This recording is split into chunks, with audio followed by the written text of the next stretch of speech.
వైఎస్ఆర్ కాంగ్రెస్ పార్టీకి సంబంధించినటువంటి ఎంపీటీసీ సభ్యులు కానీ, జెడ్పీటీసీ సభ్యులు కానీ, కౌన్సిలర్స్ కానీ, కార్పొరేటర్స్ కానీ అందరూ కూడా జగన్మోహన్ రెడ్డి గారి నాయకత్వం పట్ల అచంచలమైనటువంటి విశ్వాసంతోనూ విధేయతతో పార్టీ నిర్ణయానికి కట్టుబడి వైఎస్ఆర్ కాంగ్రెస్ పార్టీకి అండగా నిలబడినటువంటి పరిస్థితుల్లో నిజంగా ఒక రకంగా చెప్పాలంటే తెలుగుదేశానికి గతి లేనటువంటి పరిస్థితులు, అభ్యర్థులు కూడా పెట్టలేనటువంటి పరిస్థితుల్లో మా పార్టీకి సంబంధించి బొత్స సత్యనారాయణ గారు ఏకగ్రీవంగా గెలవడం జరిగింది. ఏది ఏమైనప్పుడు కూడా సహకరించినటువంటి ప్రజాప్రతినిధులందరికీ కూడా మనస్ఫూర్తిగా నేను హృదయపూర్వకమైనటువంటి కృతజ్ఞతలు కూడా పార్టీ పరంగా నేను తెలియజేస్తా ఉన్నా. ఇదే సందర్భంలో వైఎస్ఆర్ కాంగ్రెస్ పార్టీలో మీ అందరూ కూడా తెలుసు, రాష్ట్ర ప్రధాన కార్యదర్శిగా పార్టీకి సంబంధించి పార్టీ కేంద్ర కార్యాలయం ఇన్ఛార్జిగా ఓ పక్క పార్టీకి సంబంధించినటువంటి కార్యక్రమాలన్నీ కూడా నేను అధ్యక్షుల వారి అనుమతితో నేను ముందుకు తీసుకెళ్తున్నటువంటి పరిస్థితులు ఒక పక్క ఉన్నాయి.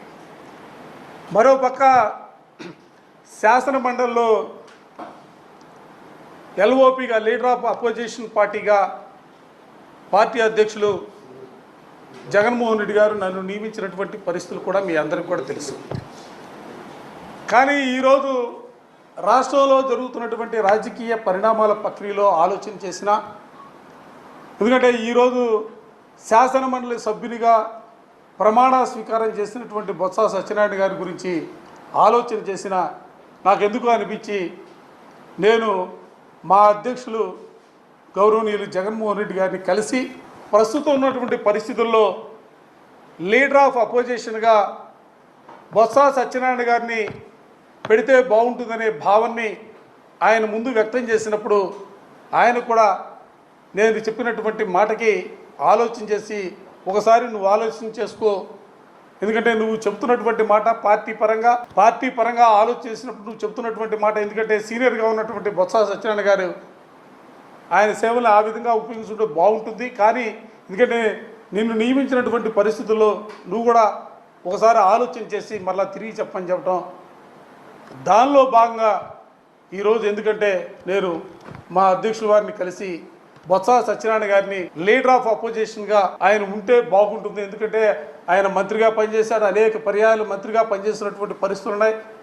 పార్టీ నిర్మాణానికి సంబంధించి కూడా అనేక సంవత్సరాలుగా ఆ రోజు కాంగ్రెస్ పార్టీలో ఉన్న, ఆ తర్వాత వైఎస్ఆర్ కాంగ్రెస్ పార్టీలోకి వచ్చిన తర్వాత కూడా పార్టీ పరంగా కూడా ఆయన అన్ని సంస్థాగతంగా జరిగినటువంటి మార్పులకి చేర్పుల్లో కూడా ఆయన కూడా దోహదపడినటువంటి పరిస్థితులు ఉన్నాయి. ఆయన ఉంటే బాగుంటుందనే ఆలోచన అధ్యక్షుల వారు చెప్తే తప్పనిసరిగా ఆయన ఆమోదించారు.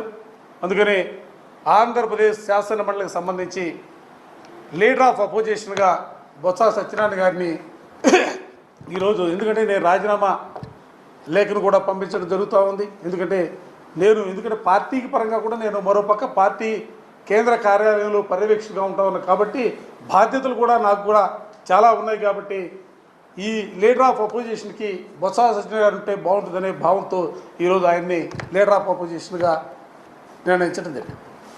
అధ్యక్షుల వారి ఆమోదంతో ఇవాళ లీడర్ ఆఫ్ అపోజిషన్గా పెడితే బాగుంటుందని చెప్పి ఆయన కూడా ఓకే అనడం జరిగింది. Thank you. వైఎస్ఆర్ కాంగ్రెస్ పార్టీలో జెండా పట్టుకున్న ఆ రోజు నుంచి ఈ రోజు వరకు కూడా పార్టీ బాగుండాలా, మా నాయకుడు జగన్మోహన్ రెడ్డి గారు ఈ రాష్ట్రానికి సంబంధించి ఆ రోజు ప్రతిపక్ష నేతగా పనిచేసినటువంటి పరిస్థితులు కానీ, ముఖ్యమంత్రిగా 5 సంవత్సరాలు పరిపాలన చేసినటువంటి పరిస్థితుల్లో కానీ, మరలా తిరిగి రాష్ట్రంలో ఇవాళ ప్రజల గొంతుగా ఆయన ముందుకు సాగుతున్నటువంటి వైనంలో మేమందరం కూడా కార్యకర్తలుగా, క్రమశిక్షణ కలిగినటువంటి కార్యకర్తలుగా జగన్మోహన్ రెడ్డి గారి నాయకత్వంలో పనిచేయాలనే భావంతో మేము ముందుకు సాగుతాము తప్ప ఎప్పుడు కూడా పదవుల్ని ఆశించి ఆ పదవుల కోసం ఆరాటపడే మనస్తత్వమో లేకపోతే ఆ పదవుల కోసం ఏదో పరుగుడే మనస్తత్వం కలిగినటువంటి వ్యక్తులుగా మేము ఎవ్వరూ కూడా వైఎస్ఆర్ కాంగ్రెస్ పార్టీలో లేరు.